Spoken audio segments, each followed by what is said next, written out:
my guest tonight is Tom Chris. Welcome to Queer News Tonight. Hi, Al. Great to be here. Are you just too tired already, or is the excitement mounting for you? I would say it's a combination of both, right? The excitement is mounting, and this is the time where it really ramps up. Yeah, every LGBT, I was going to say gay man, but that's not an accurate definition. You don't have to be a gay man to enjoy one magical weekend. I have been so many times.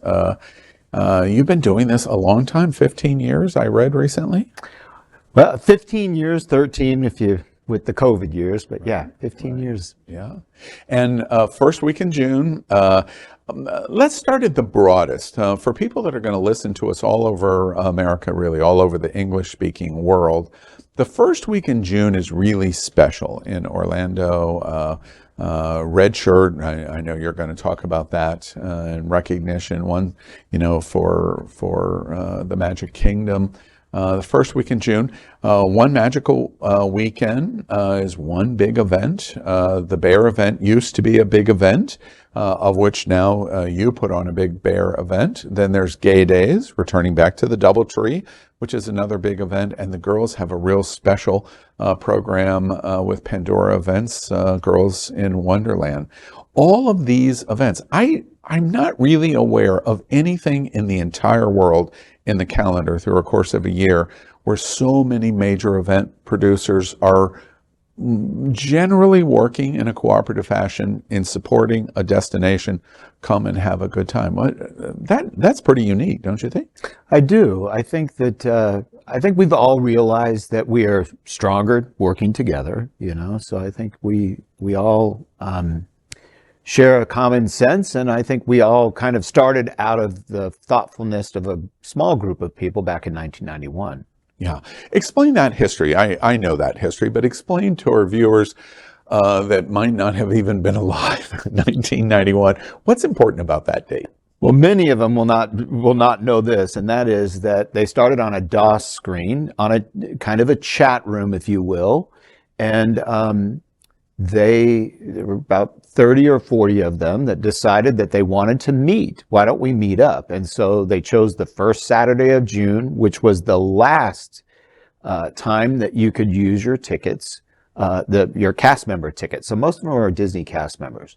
And so they met at the Magic Kingdom, and they didn't know one another, and you couldn't send a picture quickly over the internet or your phone. So they chose to wear red. So no political significance, no significance at all with the color. Just to be visible. Just to be visible and know one another, identify one another.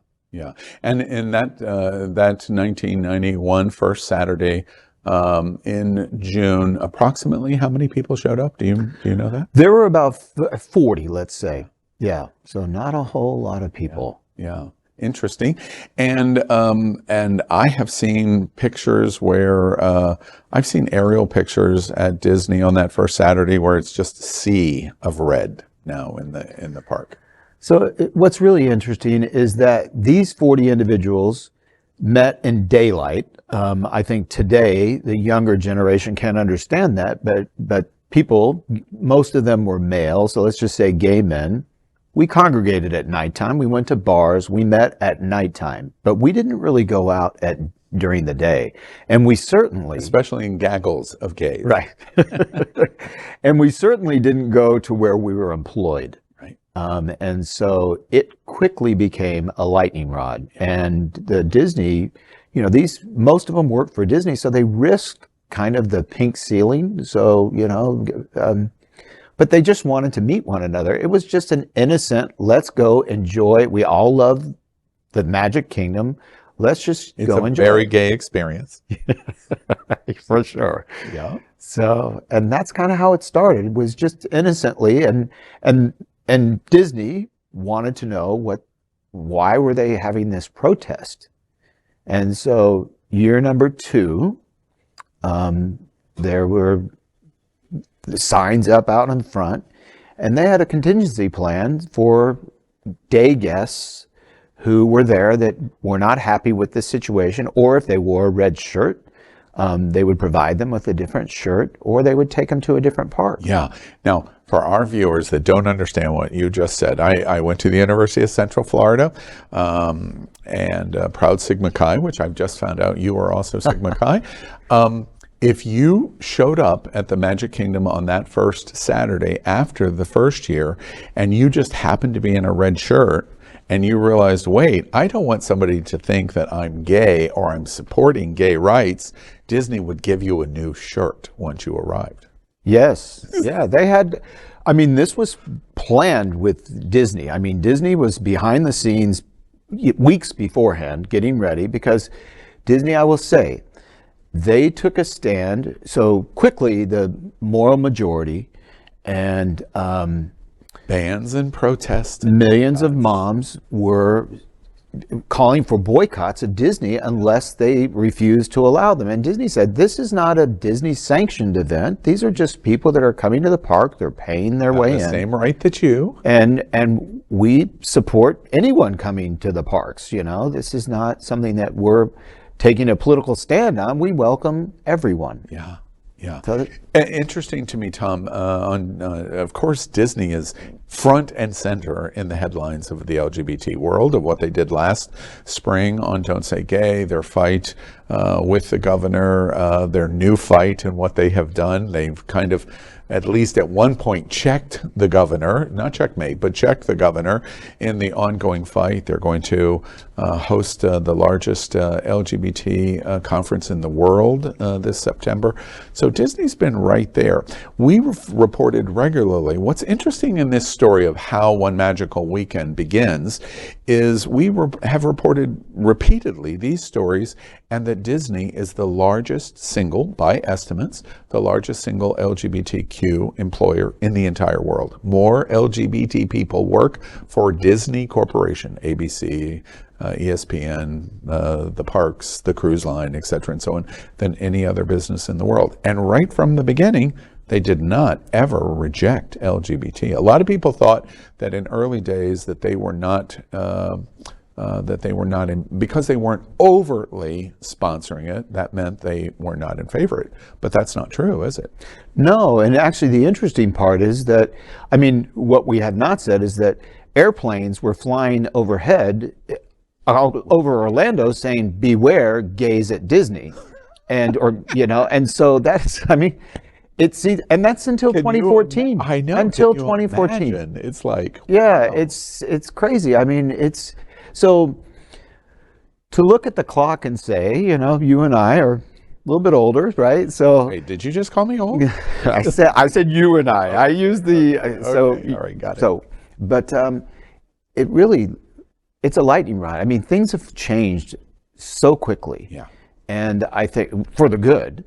And so I think that's so important. And I think that people, the younger generation, that it's kind of just a known that they can be who they want to be and who they are. Yes, today's political situations happening are opening their eyes, but, you know, they've been free to kind of, you know, just be who they are. And to the youngins, that's what we call them in LGBT.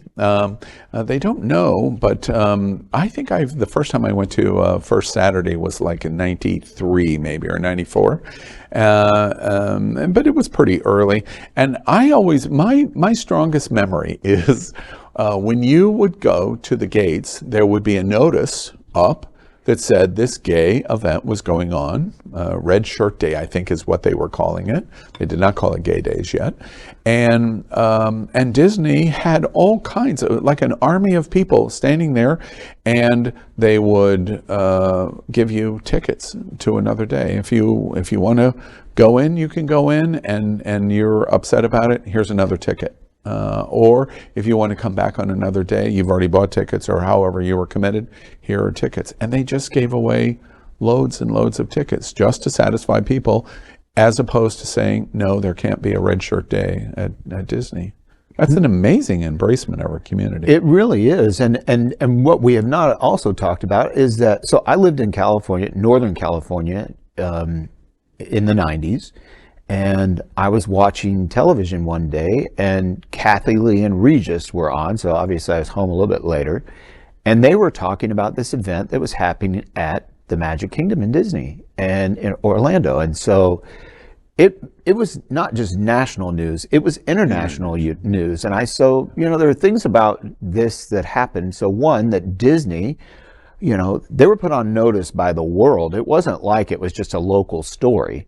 It was all over, the news around the world. And so, I think it's a pretty strong stance. And Disney was a conservative company. I think that they report to shareholders, but you mentioned that Disney, you think, is probably one of the largest or the largest employer. And I mean, we know, you can't have that fabulous. You cannot have that much fabulousness without our community involved, right? Say, all parts of it. If you're going to have Pinocchio, you're going to have Gay Boys. There's no question about it. So that's the history foundation of One Magical Weekend, and this incredible first week in June because of that Saturday, and this is what it celebrates. Tell us the early days and your thinking of the development of One Magical Weekend. I mean, it has become one of the signature events for the LGBTQ community on this planet. How did it develop, and tell us a little bit of how you got this started and leading up to today? So, well, innocently, Billy and I we had known each other for about a year, been dating, and he came home. Just Billy, are we? The only first name? Or are we going to give Billy Looper? Oh, yes, Billy Looper. Billy Looper, right? Sure. Yeah, he may not want that, but so Billy had said to me, a friend of mine who works at Disney called, and he said they're going to cancel this event, and he had been before, but I had never been to anything like this before, and he said, "How would you like to do?" And it was just the event at Typhoon Lagoon, and and this is literally 6 weeks out. No, this was Tom Dyer's event? Well, no. So Watermark? So in 1996, Tom Dyer from Watermark started a party called Beach Ball. Beach Ball. So Beach Ball started in 1996. Right. And then the evolution of that was, Tom Dyer was a lawyer in Orlando and is a wonderful person. Great. Advocate for our community. Yeah, absolutely. And so Tom Dyer, their news, was their focus. And this is more than, it became not an albatross, but it's a lot. And so another promoter came in and started promoting the event. Jeffrey Sanker, who, we know has passed away, and, rest in peace. He's most famous, White Party Palm Springs. Right, wonderful Puerto Vallarta person, and so great to our community, and then Mark Baker came in, and Johnny Chisholm, then Mark Baker came back, so it kind of went through a couple of iterations before in 2009 we got a call and it wasn't going to happen, but they had already sold tickets, the whole thing had been planned, and so 5 weeks out we started a company and launched a website. We had Disney build the website, and just a little aside, but I had joined these chat boards. I was not familiar with any of this, but it was then known as a circuit party, and we'll talk about that later, but we've really changed that. But it was a circuit party, and so the website that Disney built said one of our favorite Disney DJs will be there. So the first thing when we launched was, well, who's the DJ? So I called Billy and I said, does it matter who the DJ is? And so he said, I don't know, but I know who to call. So he called Terry DiCarlo, who at that time was at Broward House. And again, another huge loss for our community is, a whole Orlando Center. Yeah, he ran the center in Orlando, and Terry's a hole in our heart. We miss him dearly, but Bill, his husband, is still involved. And so he said, of course it matters. So Terry really took our hand and truly helped us. Let me make sure that I've got this right. Tom Chris and Billy Looper, who started One Magical Weekend, were asking, do DJs make any difference to our party? Is that what I'm hearing? That is what you're hearing. So we got a quick education. You're gay, right? I am. Okay. I am, right. yeah. All So right. I'm just making sure. I was a little later to the party, but okay. definitely. Right. So it was really a learning experience, and we celebrated it. So some of the reason I think that we've had success is, number one, we were both business people, and in business, you have to listen to your customer and find out what it is that their wants and needs are. Right. And then to the best of your ability, you want to provide that within the budget of your business, because everyone wants to go back to the glory days of when, when this started. So what we did not talk about earlier was that this really was the beginning of this wave of travel, that destinations and LGBTQ travel started to really grow and flourish. And so the LGBTQ consumer today. How could we spend our money absolutely traveling to a destination and it be an LGBT experience that we enjoy and love and like? Right. So Jeffrey Stanker had started White Party in Palm Springs, and that was one. And this was really, Orlando was the second one. And that, I will not attribute that to us. I mean, we were lucky to be a part of that. Right. But so anyway, that's kind of how we got started. And I think we've always taken the position that we want it to be an amazing experience, a great value for your dollar. It's not cheap to be at Disney anymore, but it's, the world has changed. Right. So the reality is that we want to provide an experience that's safe and fun and welcomes everybody to come and enjoy what we love doing. Yeah, and so one magical weekend goes through this history, and the reason why I wanted to start there is lots and lots of people probably, and probably a significant number in our own community, do not understand that this started in the political unrest of the world. We were at the height of AIDS, of wanting to get together in the daytime and say we're proud of who we are. We'll wear a red shirt. We'll let everybody know if you're in a red shirt, you're supporting the gay community or you're part of the LGBTQ community. That's how this started. The first week in June starts this way, not with the intention of a party. The parties and the events come in after this effort. So one magical weekend comes along, and you've been doing this for 15 years. One of the things that I've always wanted to ask you, most people call the event OMW. Do you like that? Do you like that shortcut? Does it create any ire for you, or are you A-okay with that? The ire with it is that when I put it in my phone, I have to tap OMW, not on my way. Yes. So that part drives me nuts. But the OMW, I think that it's simple, so it makes it easy. Yeah. All right. Well, let's so we've talked about the history. Let's talk about this year and the events that lead up. All right. First off, there are nonprofit components of the event, which are very cherished. Let's start with Kindred Pride. Been developing over the last couple of years. Tell us about what Kindred Pride is designed to do. Sure. So Kindred Pride was started in 2018, and really it grew out of one of the groups was going to move the weekend. And so we partnered up with the Bears. Tidal Wave was still in Orlando at that time. Girls in Wonderland with Allison's team. And at that time, there was still Orlando Black Pride used to have an event that weekend. Mm-hmm. And so we met with those kind of stakeholders and said, we need to make sure that we continue this tradition of meeting on the first Saturday in June. And so we actually had a meeting with Disney, and I'll never forget, one of the executives at the table said, you can't move this weekend. It's like moving Christmas. And I love that. Like, this was a female, mom.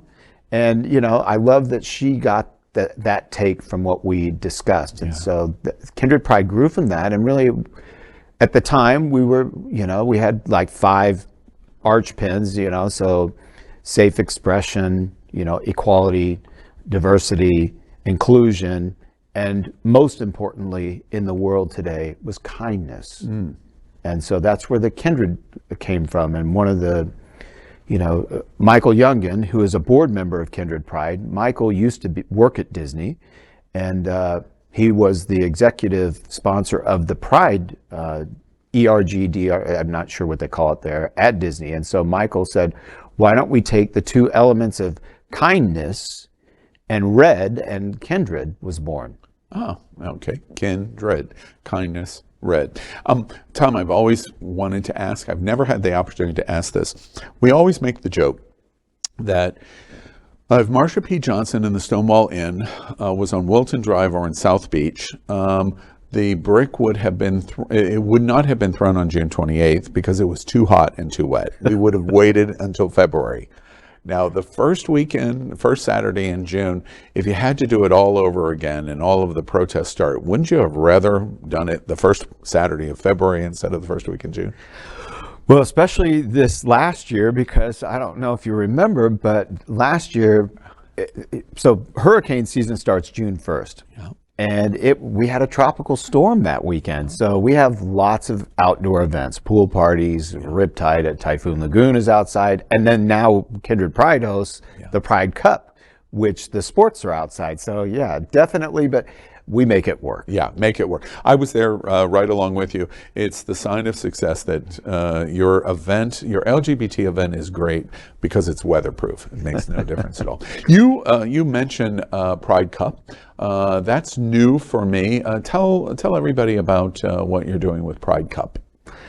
So I'm going to have a little bit longer explanation, but in 2018 when we started, we had called then the president of Disney, George Calagritas, and George is a member of our community. He has since retired from Disney, but he was the president of Walt Disney World Resorts, and we had called him and said, George, we want to start this new nonprofit, and our idea is to have this huge concert. And he said, well, you need to go see this new venue we built at ESPN for the cheerleaders. So we went to ESPN, and Billy has been in gay sports since 1984. He played softball. He's traveled all over the world, participated in 6 gay games. Yeah. And so most gay men call it sports ball, by the way. Yeah. Now we know exactly what you're talking about. Sports ball. We got it. So, but we went there and we're like, oh my God, this facility is in our backyard. It's amazing. Why don't we do a sporting tournament? Because we're so dumb. We couldn't, it wasn't enough just to do one magical weekend. And so we decided, why don't we bring athletes to town and do something? So we connected with Billy. Had been to, like I said, 6 gay games. We knew a couple of the board members of the Gay Games Federation of Gay Games. And so we met with them and partnered up and, talked about what that looked like. And then there's another tournament called the Sin City Classic in Las Vegas, which is in Martin Luther King weekend. So in January, so we're about 6 months apart. And we thought, what a great way to start and bring sport to that weekend. And Allison from Girls in Wonderland had already been talking about, let's do a volleyball tournament, let's do some other athletics. And so that's kind of how the Pride Cup was born.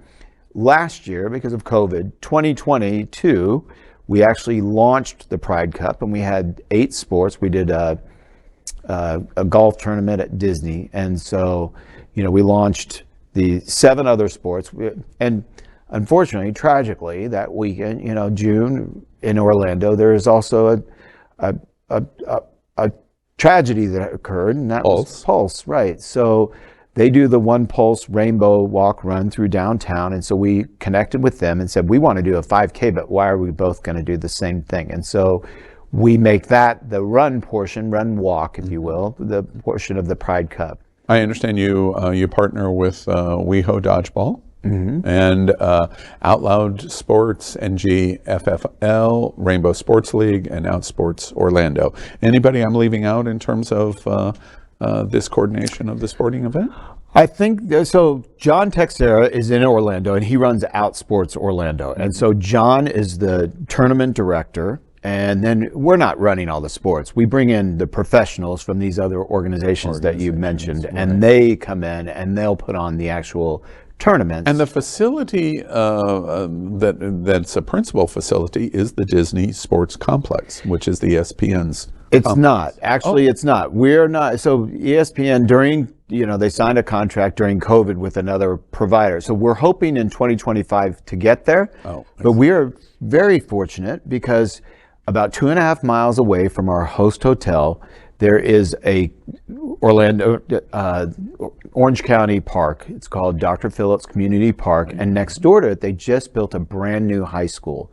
And there is a fence between them, and you can walk between the two. It has a gate. And so we'll have all the sports except for the golf and the One Pulse, the Rainbow Walk Run is downtown. Oh, excellent, excellent. All right, so that's the Pride Cup event.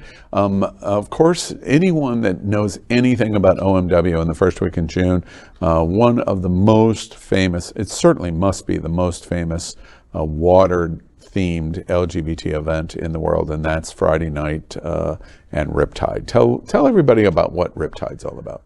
So we're fortunate that Tom Dyer had the vision to go to Typhoon Lagoon at Disney. So it is a 52-acre water park. It's absolutely beautiful. So it is the venue itself is spectacular. So take that, and then it's a private event. So the park closes down at 5 o'clock, 2 hours to reset, and at 7:30 we open up the VIP portion, and then at 8 o'clock we open up to, the rest of the audience that come in. And so we'll have 6,000 people this year again, and that's the capacity. And it's an amazing, the water rides are open, so you can go on the water slides. The wave pool. The wave pool is open. The lazy river. Yeah, that's my favorite. And then we have 2 dance floors. So in 2019, we partnered up with Tidal Wave Bears, who again are not here this year, hopefully back in 2023. But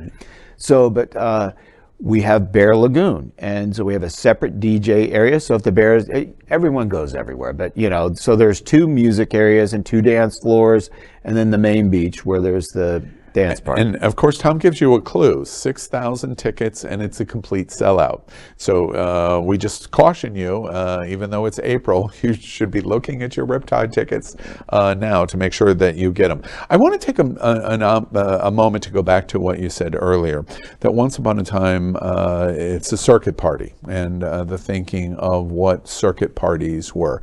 This is 2023. It's not 2004. It's not 1997. So we think about our travel and party different today than once upon a time.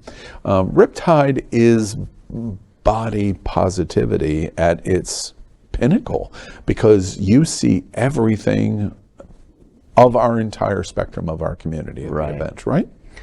We do. And so I think we envision this. I'll never forget, someone on Facebook posted and said, it's just a bunch of muscly white guys. And so sometimes the photographs can portray that, right? Because that's what they see. But really, that's not what it is at all. I mean, so our data, we have a very large database, and 41% of it are Latino descent. So, I mean, we have a huge Latino market, and we're growing that market all the time.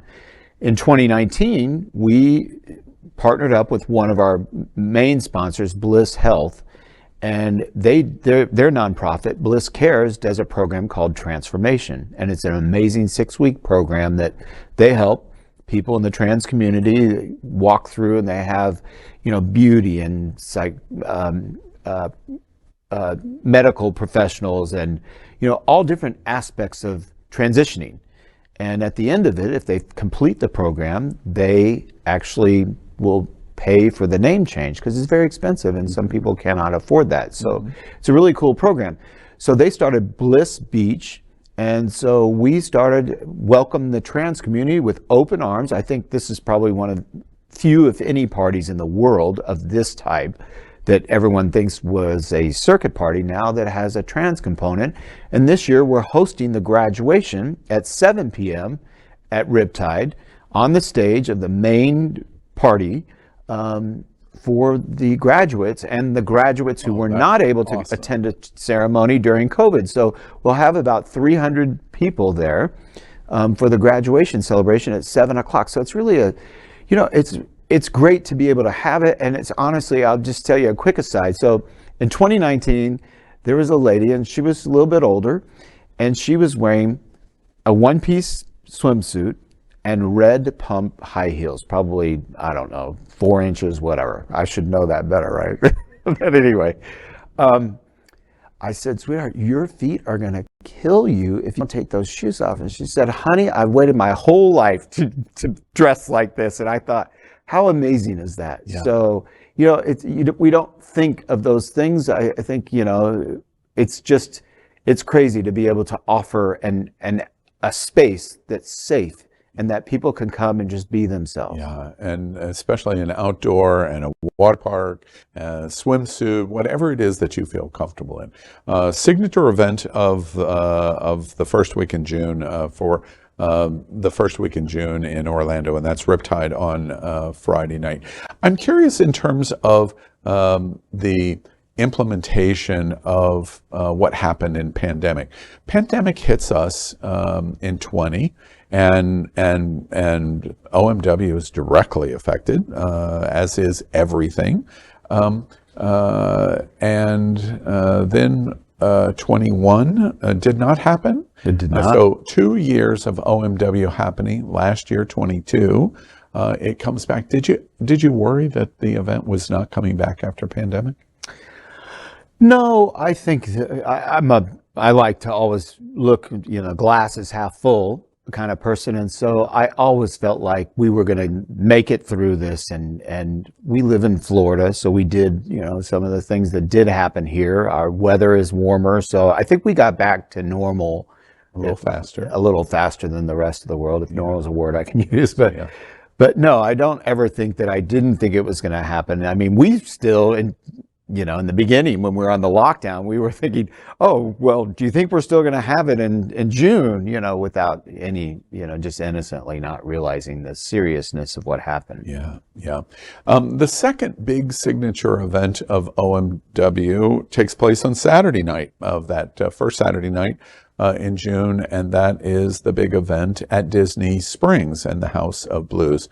Tell us about what's the party's theme, by the way, or name? So the party is called Red in honor of this, 1991 celebrating, and the name this year is Roundup. And so, who doesn't like a good cowboy, right?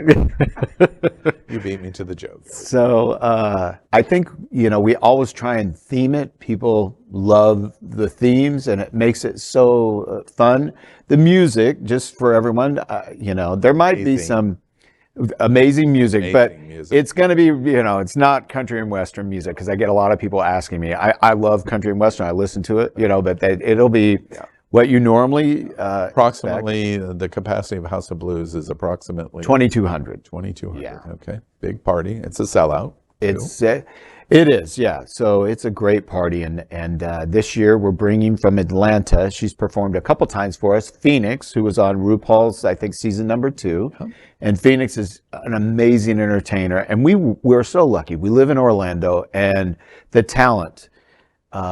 And the backup to that talent, the production staff, we're so fortunate to live there, because we're at an advantage, because we have the best in the industry. And so there's a group there, Hard Drive Productions, that every year produces the party.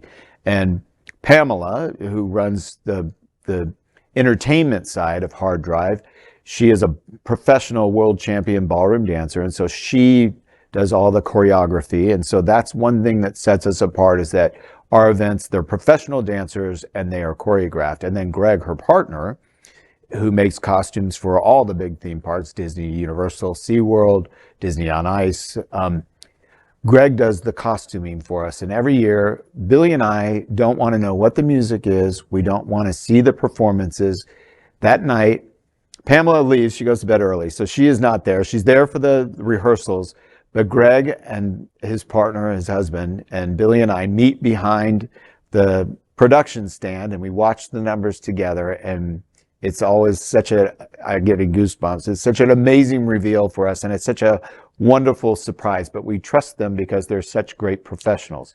Chris is, Tom is being a little modest, because one of the things that you're hearing, if you haven't been to OMW and come to Orlando the first week in June, the value of Orlando and Disney becomes really self-evident. I've attended parties all over the world, and Orlando has some unique opportunities that you can't find in other places in the world, not only from a hotel standpoint, but places like the Waterpark, Typhoon, Lagoon, House of Blues. If you have not been to Disney Springs to see what a shopping experience can be, Disney Springs is that on steroids. And House of Blues is sitting in the middle of that, world-class party venue.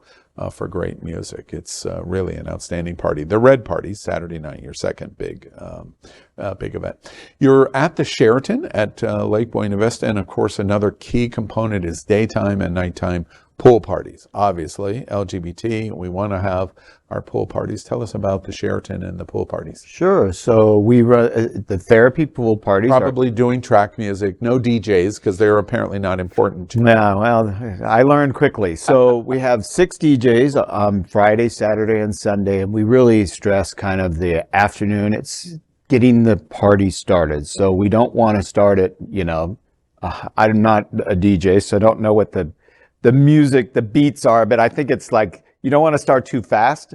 So you want to build to that for the after hours. So the pool parties are Friday, Saturday, and Sunday. Fridays, the people are arriving. So around 4:00 Friday, it really gets busy. Right. Get a couple thousand people each day. We have amazing DJs coming this year. We're really excited for kind of a little bit newer lineup. And we've got, I'm sure you'll share the flyers so that people can see the names, but the best in the world, really. Yeah. And so afternoons for the long weekend into the evenings. And then at the hotel, you have a late night party program? We do. So we do the after hours from 2 a.m., 2 p.m. is for me, 2 a.m. to 8 a.m. And so again, the best DJs this year. We have Paulo coming back on Friday night to headline. We've got Jay Warren on Friday night. And then Sunday night, we've got Tom Steffen. So Paul is kind of our anchor DJ. We've had him every year since we've started doing the after hours. And he's, just an amazing talent, and we love him. And so those are at the hotel. So really what we try and do is make one magical weekend like a cruise on land. Mm-hmm. So we offer bus service to all the events. So you don't have to drive. We don't want anyone driving. Now with Uber and Lyft, that's changed a little bit, but so people don't have to think about how to get anywhere. But all the pool parties and the after hours are at the host hotel, and so they can just walk downstairs and go back to their room. So and one of the things that I remind people, if you haven't been to Orlando for the first week in June, Red Day, Red Saturday at the Magic Kingdom. What's so unique about this is last year I went to all 3 of the major events, Gay Days. I went to a pool party at Girls in Wonderland, and it was really a favorite of mine. I was just overwhelmed with so many women and how embracing they were of the gay men that would come to their party. And of course, Red Party and Riptide and the events at one magical weekend.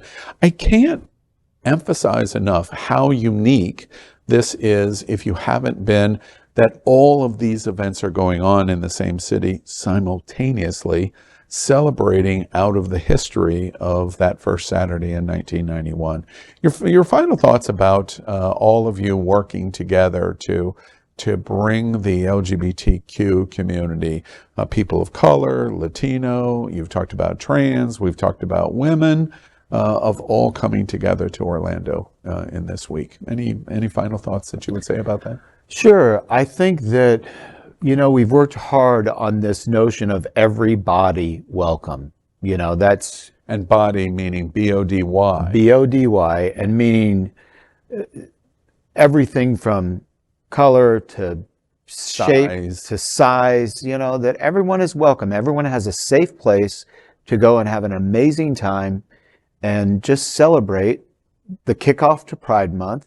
This year, I think our celebration takes on a more serious and somber note, and that is Red Shirt Pride Day. I want to make sure that I mention this before we wrap up, but this year, more than ever, it's hard to believe that in 2023 we're saying this, but it is important.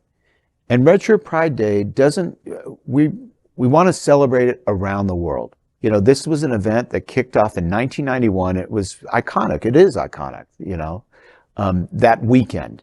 And so I want people around the world to know that wear red on the first Saturday of June. It's June 3rd in solidarity with our community. And we didn't choose red. It just happened to be red was chosen.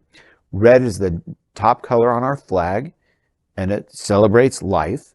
So there's a huge part of that. And Billy was inspired because he has a friend in Russia who can't wear the rainbow, right? He can't show his true authentic self. Right. And so red is a safe way to express solidarity with our community, to say, we are here, we are not going to be silenced, and this world, we're changing. It's ever changing, and we can't go backwards, and we're not going to go backwards. And we're not a threat to anyone. We are here to be, like you said, our authentic self. We just want to be who we are. We want to express ourselves without other people condemning us or calling us names or trying to make us sound like there's something wrong with us. Yeah. We're like anyone else. Yeah. And the proof of that, Tom, is when I went, as I said, in 1993, the first time to the Magic Kingdom, maybe 94, what will happen this June 3rd will be different than that year, the first year I went, because there's no apology from any quarter that our community exists. Disney is unapologetically supportive of our community, and they won't be giving out any free tickets or any other shirts because you turned up in a red shirt. And that speaks volumes about this event, One Magical Weekend, the Walt Disney Company, and Orlando. And again, I stress, if you haven't been, you're missing one of the great LGBT events on this planet, the first week in June. And I agree with you, Tom. This year, it takes on a whole nother meaning. We're sitting with the attack that we see on Disney from the governor's mansion of a person that is going to run for president of the United States next year. And we're at a pinnacle moment in terms of our rights. And being there, that red shirt Saturday at the Magic Kingdom is one of the things that you can do. Hotel reservations, all available at onemagicalweekend.com. Don't miss, especially this year. It's a not miss event. Tom, Chris, along with Billy Looper, got to make sure I mentioned the co-producer of this event. He's going to talk to you later. You forgot my last name? Tom, Chris, thank you so much for being with us at Queer News. Al, thank you. It's a pleasure. LGBTQ plus news is vital for our community and for the broader world as a whole. We have enough enemies at Fox News. Tucker, Sean, and Laura are loud. We need passionate allies. Happening Out television network, Queer News Tonight, and It's Happening Out are literally out of the closet and into the headlines. Our community needs your support. Like this broadcast and subscribe now to ensure the growth of the entire LGBTQ plus community.